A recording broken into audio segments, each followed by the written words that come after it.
안녕하세요. 올해 35살 나름 골드미스로 잘 살고 있는 싱글 여자입니다. 제가 사연을 쓰게 된 이유는요. 엄마 때문이에요. 저의 엄마 인생을 보면서 저는 결혼 따위는 개나 줘버리라고 비혼을 선언했는데 제가 아는 것 이상으로 엄청난 일들이 많았다는 것과 최근 일어난 아버지의 막장짓에 분노하는 마음을 어떻게 감당할 수가 없어서 이렇게 글을 쓰게 됐습니다. 저희 엄마는 저를 20대 낳으셨어요. 그러니 지금 나이가 55살밖에 안 된 거죠. 저랑 같이 다니면 큰언니냐 이모냐 모를 정도로 동안의 예쁜 미모를 자랑한답니다. 어릴 때는 그게 너무너무 싫었어요. 저는 아빠 닮아서 못생기고 뚱뚱하고 피부도 더럽고 그런데 엄마는 피부도 좋고 하얗고 예쁘고 젊고 안 그래도 젊은데 심지어 동안이고 아빠랑 같이 다니면 딸들이냐고 물어볼 정도였으니까요. 아빠는 엄마와 띠동갑이었습니다. 어릴 때 친구들이 얘기하잖아요. 너네 아빠는 몇 살이냐 엄마랑 살 차이 나냐 정말 피하고 싶은 순간이었어요. 아빠 나이가 많은 것도 엄마가 어린 것도 심지어 둘이 띠동갑이라는 것까지 어린 나이에 참 쉽지 않더라고요. 그래도 두 사람 사랑해서 결혼했을 거라고 생각했어요. 아빠랑 엄마는 같은 동네에 살던 사이였는데 엄마한테 한눈에 반한 아빠가 죽자 사자 따라다녔다네요. 그래서 고등학교 졸업하자마자 낙하챘다고 어릴 때는 그런가 보다 했는데 제 생일이 10월 달이거든요. 20살 되자마자 저를 임신한 건데 그전부터 사랑하셨나 보다 하고 깊게 생각 안 해봤었어요. 근데 제가 나이를 먹어가고 사춘기 시절부터 조금씩 이상하다 싶은 생각이 들었어요. 제가 중고등학교 때 12살 차이 나는 사람들은 거의 30이 다 된 나이인데 그 당시엔 완전 아저씨로 보이는 사람들인데 이게 사랑이 가능하다고 싶었던 거예요. 한편으로는 연예인 좋아하듯 좋았나 싶기도 했는데 그러려면 비주얼이라도 좋아야 하잖아요. 엄마가 너무너무 아까울 정도로 아빠는 키도 작고 못생기고 심지어 대머리입니다. 젊을 때 사진 봐도 머리숱도 없고 그냥 배 나온 아저씨더라고요. 엄마는 도대체 아빠 어디가 그렇게 좋았어? 어디가 좋아서 결혼까지 해서 이러고 살아라고 물으면 그냥 다 좋았어 라며 얼버무리고 대화를 피하곤 했어요. 부끄러워나 했는데 알고 보니 다른 속사정이 있었던 거였어요. 제가 바보였죠. 진작 더 물어보지 않고 엄마 부끄러워하기는 그래도 좋긴 좋았나 봐 하면서 놀리곤 했으니까요. 처음으로 아빠에 대한 반감이 생긴 건 다른 집 아빠들과 우리 집 아빠가 많이 다르다는 걸 알게 된 초등학교 시절이었어요. 우리 집은 늘 엄마가 나가서 일을 했어요. 화장품 방판도 하고 식당에도 나가고 아빠는 사업을 한다고 하는데 맨날 놀았어요. 하루 종일 TV 보고 그러다가 밤에 나가고 새벽에 들어오고 나중에 알고 보니 동네 양아치들이랑 도박하는데 빠져가지고 엄마가 피땀 흘려가며 벌어온 돈들 가지고 도박판에 다 꼬라박았다고 하더라고요. 엄마가 일주일에 하루 쉬는 날이면 몰아놓은 빨래감에 청소에 집안일이란 일은 다 해야 했고 저는 그런 엄마 아빠를 보면서 우리 집 좀 이상하다라고 생각했었던 것 같아요. 아주 어릴 때였어요. 엄마는 그렇게 평생 일을 했어요. 나 참 아이는 저 하나예요. 저 낳고 아빠가 정관 수술하고 왔다나요. 그것도 예전에는 뭐 민방위 훈련 가면 공짜로 해줬다고 애 더 낳을 생각 없다면서 엄마라는 상의도 없이 혼자 묻고 왔대요. 엄마도 그건 좋다고 했어요. 자식 더 낳고 싶지 않다고요. 제가 어릴 때는 나도 동생 있었으면 좋겠다고 동생 낳아달라고 투정 많이 부렸었거든요. 그때마다 엄마가 한숨 쉬면서 엄마는 너 하나 잘 키우는 게 인생의 목표야. 다른 아이 생각도 하고 싶지 않아. 외로우면 좋은 친구를 많이 사귀고 동생은 꿈도 꾸지 말아라고 말하곤 했었죠. 늘 저를 자기 인생의 전부라고 말하는 엄마 때문에 사실 사춘기 때는 스트레스도 많이 받았어요. 엄마가 늘 저한테 너가 잘 돼야 해. 너는 꼭 좋은 학교 들어가서 성공해야 돼 라고 엄청 압박을 줬었거든요. 그때는 그게 진짜 압박인 줄만 알았는데 살다 보니 엄마의 진심이 뭔지 조금은 알 것 같아요. 그래도 싫었지만 엄마 호강시켜 줄 거라고 열심히 공부해서 지금 번듯한 직장 다니며 꽤 많은 연봉 받고 잘 살고 있어요. 엄마도 만족하시고요. 몰랐는데 엄마가 몸에 멍이 좀 잘 드는 편이었어요. 이상하게 안 보이는 데만 골라서 멍이 드는데 저는 딱 알죠. 목욕탕 가도 멍 자국은 보이고 엄마 옷 갈아입을 때나 샤워할 때도 보니까요. 엄마 조심 좀 하고 다녀. 웬 멍이 이렇게 많아. 그러게나 말이야. 어디서 멍든 건지도 모르겠네라며 아무렇지 않게 받아주던 엄마의 말들. 사실 제가 없을 때 아빠랑 싸우기라도 하면 아빠는 꼭 물건을 집어 던졌다고 해요. 다행인 건 그리고 그나마 진짜 눈꽃만큼 고마운 건 제 앞에서 안 그랬다는 거 아닌가요? 제 앞에서 그랬어야 제가 더 진작 알아채고 이 지경까지 오지 않았을까요?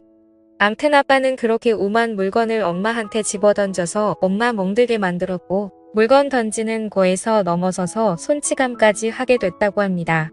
엄마는 그저 가정 지키겠다고 까놓고 저 때문이겠죠. 저한테 상처 주지 않으려고 저 다 컸는데도 한부모 자식 만들지 않으려고요. 하루는 엄마한테 전화가 왔어요. 내가 이런 얘기해서 진짜 미안한데 엄마 고민이 있어. 오늘 시간 있으면 엄마 집에 좀 들릴래? 제가 30살에 독립해서 나왔거든요. 집에서 회사가 2시간 거리라 출퇴근도 힘들고 그냥 혼자 살고 싶었던 때였어요. 엄마 혼자 외로울 거 알면서도 그냥 나와 버렸는데요. 암튼 그 전화를 받고 엄마 집에 갔어요. 엄마 집 문을 여는 순간 벌어진 상황을 보고 제 눈을 의심할 수밖에 없었습니다. 집은 초토화되어 있더라고요. 심지어 TV까지 바닥에 내동댕이 쳐있고 그릇은 다 깨져 있고 엄마는 소위 말하는 눈탱이 밤탱이가 되어 있고요. 기겁을 한 저는 엄마 이게 무슨 일이야? 도둑 들었어? 라고 물었죠. 엄마는 너무도 태어난 듯 웃으면서 저한테 말하기 시작했어요. 더 어릴 때부터 늘상 있던 일이야. 근데 나도 이젠 질려서 못 참겠다. 그냥 이 정도였으면 여태 참고 산 게 앞으로는 더 못 참았겠니? 근데 네 아빠 여자 있다더라. 이제 나보고 나가래. 나 어떻게 해야 하니 진짜. 어이가 없어서 할 말이 없었어요. 여자가 있다. 엄마처럼 예쁘고 고운 여자 이렇게 개고생시키면서 데리고 있으면서 무슨 놈의 다른 여자가 있어요. 나이도 내일 모레 70 다 되어가는 사람이요. 엄마 아빠 여자 있대. 돈 보내버려 뭐가 고민이야. 억울해서 나 너무 억울해. 나 사실 아빠 사랑해서 한 결혼이 아니었어. 엄마는 전혀 동의 없이 저한테 다 털어놓기 시작했어요. 아빠는 엄마네 집 지하 단칸방에 새들어 살던 총각이었는데 엄마가 20살이 막 되었을 때였답니다. 집에 물이 새는데 주인 집에 아무도 없으니 엄마라도 잠시 내려와서 봐달라는 말에 아무 의심 없이 아빠 방으로 내려갔고 그날 몹쓸 짓을 당했다고 해요. 아무것도 모르고 순수했던 엄마는 큰일 났구나 싶어서 아무한테 말도 못했고 아빠라는 인간은 너네 부모한테 다 불어버릴 거라고 협박을 해서 엄마를 주기적으로 불렀답니다. 결국 그러다가 제가 생겨서 결혼을 하게 됐다고 하더라고요. 엄마 말로는 그 당시 엄마는 아기가 어떻게 생기는 줄도 모를 정도로 진짜 무지했다고 해요. 그래서 순결을 뺏기면 큰일 나는 줄 알았던 사람이고 또 워낙에 보수적이고 고지식한 할아버지 때문에 그런 일을 입 밖에 꺼낼 수 없었다고요. 지금 같은 말도 안 되는 일이지만 그때 당시에는 그런 일이 많았다고 저로서는 이해할 수 없지만 그때 엄마가 너무 불쌍하고 그런 일로 지금까지 당하며 살아온 엄마가 또 불쌍하고 나 같은 게 때문에 결혼까지 한 엄마의 인생이 너무 안타까워서 참을 수가 없었습니다. 그래도 엄마는 저 보며 참고 살았대요. 그 말이 진짜 얼마나 제 가슴에 대모처럼 박히는지 아세요? 내가 뭐라고 나 같은 것만 아니었어도 엄마가 또 다른 인생 살 수 있지 않았을까 싶어서요. 진짜 충격 많이 받았는데 엄마 인생 이렇게까지 망쳐놓은 주제에 딴 여자 생겼다고 엄마 내쫓으려고 한다 가만히 있을 수가 있나요? 엄마가 이 집에 지내고 있는데도 그 낯선 여자 데려와서 엄마 내쫓고 지리집 마냥 그렇게 지내고 간 밤이 벌써 여러 번이라고 진짜 내가 이 엄마 때문에 못 살아요. 그래서 내쫓는다고 쫓겨났냐니까 찜질방 가서 자고 그랬대요. 속이 터져야 안 터져요. 저는 도저히 안 되겠다 싶어서 집 사진이랑 엄마 멍든 사진 다 찍고 엄마랑 병원 가서 진단서를 끊고 왔어요. 진짜 가지가지 한다는 말이 이럴 때 쓰라고 있는 건가요? 집에 돌아와서 문을 열었는데 타이밍도 기가 막히죠. 아빠 신발과 함께 낯선 여자 신발이 딱 있더라고요. 현관에 우산이 하나 보이길래 우산 들고 핸드폰 동영상 딱 열고 안방문을 열어직갔어요. 진짜 못 볼 꼴도 이런 못 볼 꼴이라 어휴한 보는 삽니다라는 말 이럴 때 쓰는 거 아닌가 몰라요. 진짜 기능이나 제대로 할까 싶은 아빠가 웬 늙고 뚱뚱한 여자 하나 눕혀놓고 뭔가 엄청 용을 쓰고 있는데 진짜 웃겨가지고 우산으로 진정 확 쑤셔버리고 싶은 걸 꼭 참고 동영상 찍으면서 말했어요. 이봐요 아줌마. 좋아요 도대체 뭘 보고 이런 쭈구렁 할아버지랑 바람 타요? 돈도 없는 개털인데 도대체 뭐가 좋아서 이 짓을 할까? 제 소리에 그제서야 제가 들어온 걸 알았는지 두 사람은 이불 속으로 후다닥 들어가더라고요. 저는 우산으로 있는 대로 두 사람을 두들겨 뱉고 엄마는 옆에서 울면서 지켜보고 있었어요. 엄마 뭐해? 엄마도 때려. 왜 엄마만 평생 맞고 살아? 뒤실은 내가 감당할 테니까 패버려 아주. 저는 두 사람이 덮고 있던 이불을 걷어치워버리고 엄마한테 우산을 쥐어줬어요. 엄마는 한참 고민하더니 갑자기 눈빛이 바뀌면서 그동안에 한풀이를 하듯 할 줄도 모르는 욕을 해가며 두 사람을 내리쳤습니다. 속이 다 후련했어요. 맞은 게 억울하면 맞고 소화라고 우리는 진단서 답해놨고 바로 경찰서 가서 고소하겠다고요. 엄마가 힘이 빠지고 사람도 넉다운 일이었길래 제가 얘기했어요. 지금까지 아빠 당신은 도박이나 하고 경마장이나 다니고 동네 양아치들이랑 술이나 처마시러 다녔지. 이 집 없고 지금까지 나 키우고 먹이고 살린 건 엄마니까 나갈 거면 당신이 나가. 그리고 니들 돈 많이 준비해. 내가 겁나 비싼 변호사 선임해서 니들 진짜 개털 만들어줄 거야. 아빠라는 사람이 쓰던 물건은 싹 정리해서 쓰레기 봉투에 넣어서 버려버렸어요.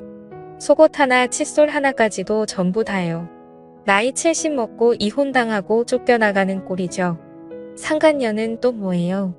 개뿔 아무것도 없는 노인네가 나가서 양아치들이랑 어울리면서 술집 가서 비싼 술 먹고 있는 척 좀 하고 다닌 모양인데 완전 꽃뱀이 돈이 많은 줄 알고 한번 물어보려다가 상간녀 소송당하고 같이 개털된 거 웃기지 않나요? 엄마는 그렇게 이혼을 했고 요즘 홀로서기에 애쓰시고 계세요. 운동도 하고 여행도 하고요. 하고 싶은 건 많았지만 시국이 이래서 잠시 다 미뤄둔 상태로 집에서 뜨개질도 하고 제가 주는 용돈으로 맛있는 것도 배달시켜 드시고 주말에는 저랑 한적한 교회로 드라이브도 다니시고요. 진작 이렇게 같이 다녔으면 얼마나 좋았을까. 그동안 엄마는 얼마나 힘들었을까 생각하면 진짜 가슴이 찢어질 듯 아픕니다. 전고 예쁜 우리 엄마 저랑 같이 앞으로 40년만 더 같이 즐겁게 살자고 약속했거든요. 저 키우느라 버린 세월 억울하지 않게 앞으로 효도하고 진심으로 엄마한테 잘하면서 살 거예요. 우리 엄마의 새 출발을 응원해 주실 거죠? 그럼 저는 엄마랑 먹을 맛있는 저녁을 준비하러 이만 가보겠습니다. 감사합니다.